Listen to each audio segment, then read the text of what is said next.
बिस्मिल्लाहिर्रहमानिर्रहीम। अस्सलाम वालेकुम दोस्तों, मैं डॉक्टर अयूब और आज मैं आपसे बात करूंगा पोस्टपार्टम साइकोसिस के बारे में।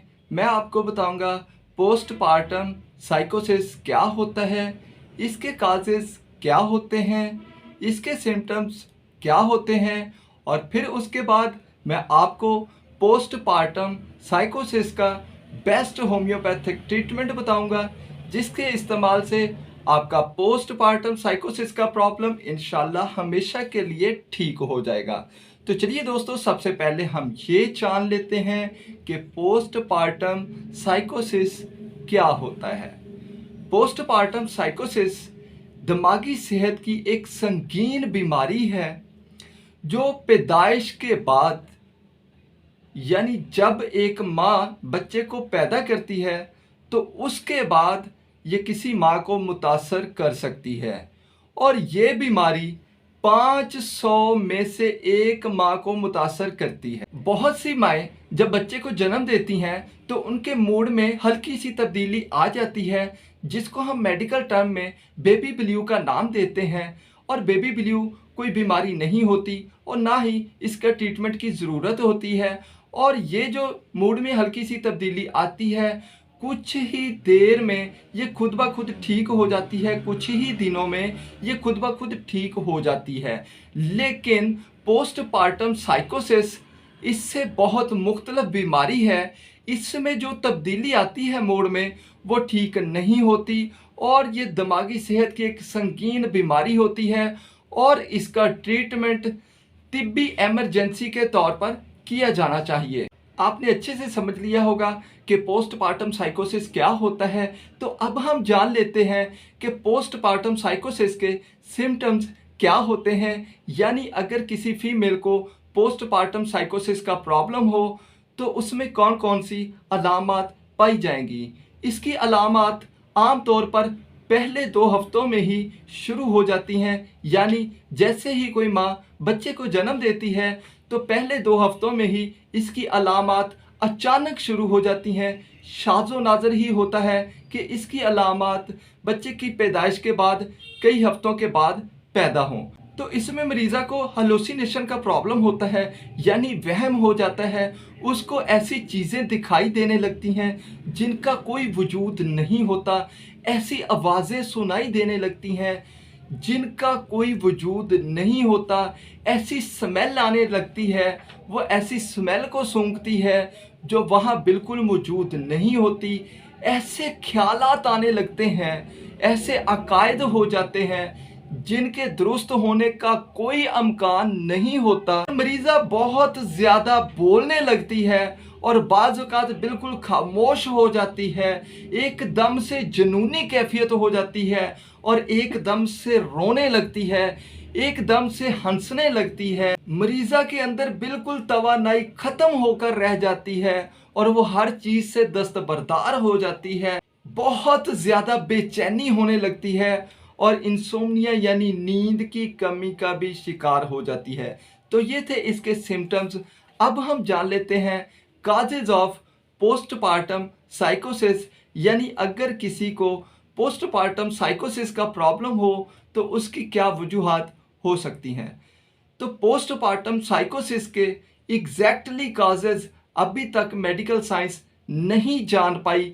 हाँ, कुछ फैक्टर्स हैं, जैसे अगर किसी फीमेल को बच्चे को जन्म देने से पहले ही बाइपोलर डिसऑर्डर का प्रॉब्लम हो तो उसको पोस्टपार्टम साइकोसिस होने का बहुत ज़्यादा रिस्क रहता है।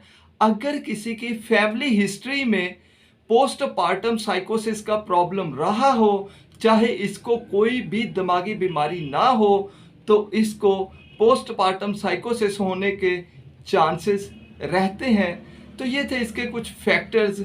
अब मैं आपको बताता हूँ पोस्टपार्टम साइकोसिस का बेस्ट होम्योपैथिक ट्रीटमेंट। तो इसकी सबसे पहली और बहुत ही इफ़ेक्टिव मेडिसिन है सीपिया 1M।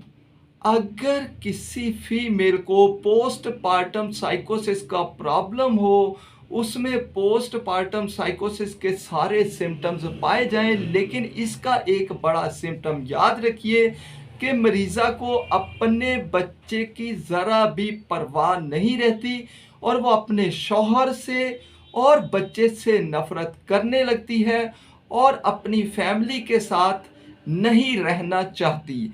अगर आपको ऐसे सिम्टम्स मिलते हैं तो सीपिया 1M बहुत ही इफ़ेक्टिव मेडिसिन है। ये आप हर हफ्ते में एक बार यूज़ करवाइए। इसके यूज़ करवाने से पोस्टपार्टम साइकोसिस का प्रॉब्लम इंशाल्लाह बिल्कुल ठीक हो जाएगा। तो अब हम चलते हैं इसकी नेक्स्ट मेडिसिन की तरफ, तो वो है लाइकोपोडियम 1M।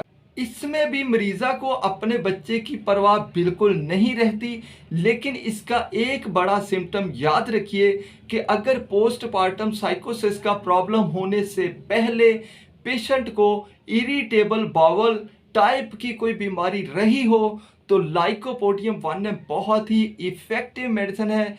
ये 2 कतरे रोज़ाना सुबह मॉर्निंग में खाना खाने से पहले यूज़ कीजिए। अब हम चलते हैं इसकी थर्ड मेडिसिन की तरफ, तो वो है पल्साटिला 1M।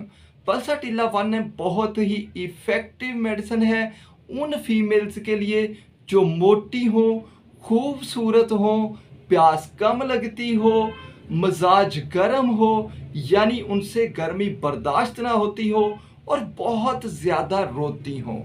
अगर आपको पोस्टपार्टम साइकोसिस के सिम्टम्स के साथ ऐसे सिम्टम्स मिलते हैं तो पल्साटिला 1M आपके लिए बहुत ही इफ़ेक्टिव मेडिसिन है। ये आप 2 कतरे हर हफ्ते में एक बार यूज़ कीजिए। अब हम चलते हैं इसकी नेक्स्ट मेडिसिन की तरफ, तो वो है इग्नेशिया 1M। इग्नेशिया 1M आप तब यूज़ करेंगे जब मरीज़ा सोचती रही हो कि मेरा बच्चा ऐसा होगा, मेरा बच्चा ऐसा होगा, मेरा बच्चा वैसा होगा, लेकिन जब बच्चे की पैदाइश हो तो बच्चा उसकी सोच के मुताबिक ना हो और फिर पोस्टपार्टम साइकोसिस के सिम्टम्स उस फीमेल में, उस माँ में आने लगे, उसको पोस्टपार्टम साइकोसिस का प्रॉब्लम हो जाए। तो इग्नेशिया 1M बहुत ही इफ़ेक्टिव मेडिसिन है। ये 2 कतरे आप हर हफ्ते में एक बार यूज़ करवाइए। इससे पोस्टपार्टम साइकोसिस का प्रॉब्लम इंशाल्लाह हमेशा के लिए ठीक हो जाएगा।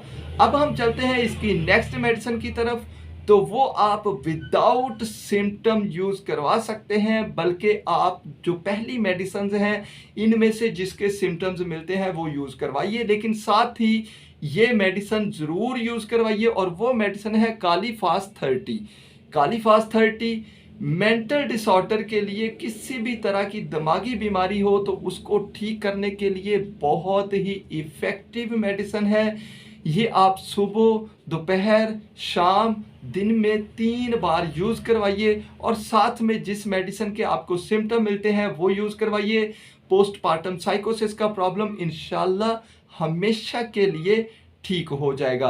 दोस्तों, कैसी लगी आपको ये वीडियो? अगर अच्छी लगी हो तो इसे लाइक, शेयर और मेरे चैनल को सब्सक्राइब करना बिल्कुल ना भूलिएगा और साथ ही लगा बेल आइकन का बटन भी ज़रूर प्रेस कर लीजिए ताकि जब भी मैं कोई नई वीडियो अपलोड करूं तो वो आप सबसे पहले देख सकें। इसके साथ ही अगर आपको किसी और डिजीज़ के बारे में पूछना है तो वीडियो में आप कमेंट्स करके मुझे पूछ सकते हैं। मैं उसके बारे में आपको जैसे ही टाइम मिलता है ज़रूर इंशाल्लाह बताऊंगा। तो अब तक के लिए इतना ही। इंशाल्लाह मुलाकात होगी नेक्स्ट वीडियो में। तब तक के लिए अल्लाह हाफिज़।